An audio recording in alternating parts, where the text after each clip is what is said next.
Additionner les tirs à l'entraînement semble parfois plus facile que de se soustraire à un exercice de maths. Bienvenue en 4e E au collège de la Maillère à Lognes, en Seine-et-Marne. Ici, une bonne partie des élèves partagent leur semaine entre le tableau et le ballon, l'algèbre et le marquage individuel. À l'origine de ce projet, une convention signée avec la ville et le club voisin de Torcy.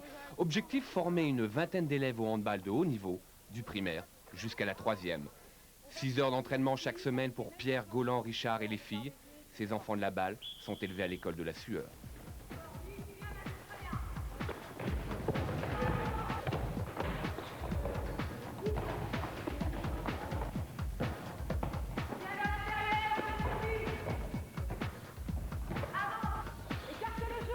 Depuis 93, Françoise Dumérat materne au doigt et à l'œil ses staccanovistes en culotte courte, avec des résultats plutôt flatteurs.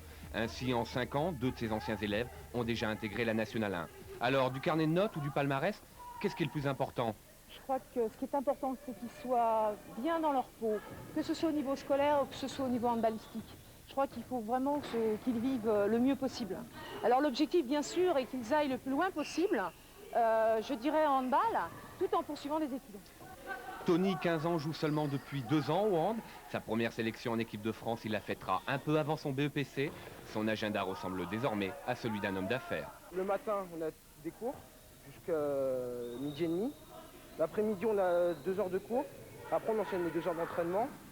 Et après, le soir, quelquefois, ils entraînent avec le club. Et sinon, c'est le devoir, quoi. Le devoir de garder la tête froide, car peu atteindront l'élite du hand. Dans ce petit village aux 1000 habitants et aux 26 nationalités, le handball est d'abord un vecteur d'intégration. Chacun se soumet donc aux règles de l'école républicaine, ponctualité